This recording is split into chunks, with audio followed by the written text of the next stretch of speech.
Hi friends, இன்றைக்கி நம்ம வீடியோவில் என்ன பார்க்க போகிறோன்னா ரோஸ் கார்டன் தான் வந்திருக்கோம். பாருங்கள், நிறைய ரோஸ் இருக்குது. பாருங்கள், அவ்வளோ ரோஸுமே பெரிய பெரிய ரோஸாக இருக்குது.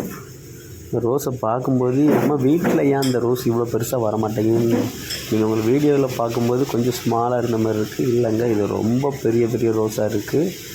டைரெக்டாக நேரில் பார்த்தீங்கன்னா உங்களுக்கு தெரியும். இதுக்கெல்லாம் இவங்க என்ன பயன்படுத்தி தராங்கன்னா, ரோஜாவுக்குள்ளே மிச்சது உரம் தான் இங்கே பாருங்கள், கையை வச்சு காணிக்கிறேன் பாருங்கள் எவ்வளோ பெருசுன்னு இருக்குது.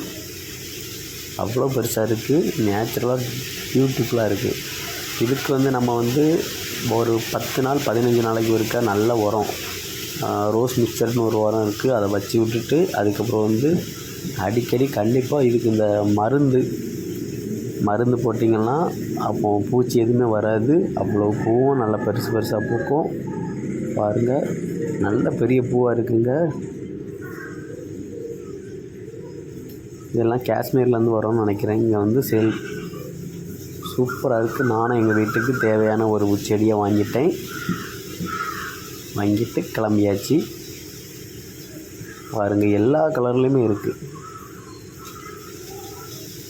வீட்டுக்கு வாங்கிட்டு போகலான்னு பார்த்தா, எல்லா பூவும் வாங்கிட்டு போகலான்னு பார்த்தா நமக்கு பூவாக காணாது. ஸோ